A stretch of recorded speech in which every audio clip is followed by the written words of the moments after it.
100 years ago, on the territory now known as Canada, under the government of Prime Minister William Lyon Mackenzie King, the Chinese Immigration Act of 1923 was passed. July 1st, the then Dominion Day, was selected to implement the act. The act was a culmination of decades-old racism and exclusionary efforts targeting Chinese immigrants.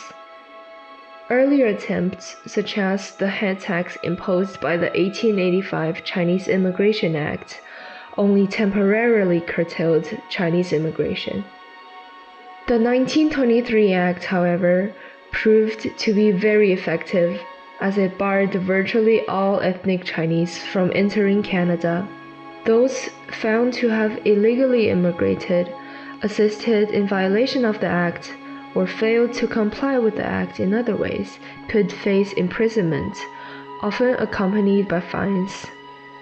The Act also authorized officers to arrest anyone suspected to have infringed the Act.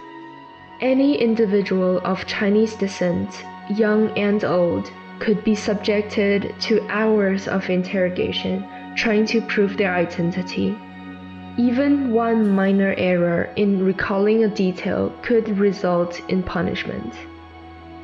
Following the Act's implementation, immigrants of Chinese origin were given 1 year to register for a Chinese immigration certificate, also known as CI certificates, which they were required to carry as evidence of compliance with the Act.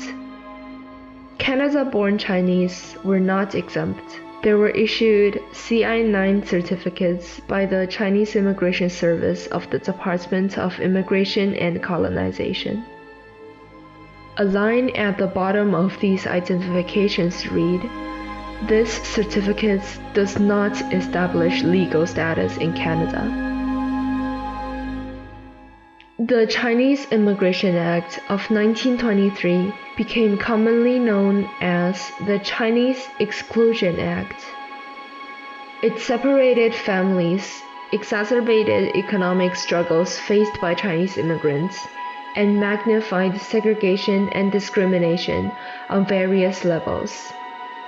As the Act had 43 articles, Chinese Canadians also call it the 43 Cruelty Act. It has been 100 years since the Chinese Exclusion Act was enacted, and 76 years since its 1947 repeal. Overt institutional racism may have faded, but prejudice and discrimination against Chinese Canadians persist. And of course, it is not only Chinese who encounter prejudice and hostility. Various forms of discrimination and animosity directed at racialized individuals and communities are yet to be resolved in Canadian society. Police reported hate crimes motivated by ethnic and racial factors continue to rise, affecting diverse ethnic groups and individuals. Do we hope for a better future? Or do we create one, you and I?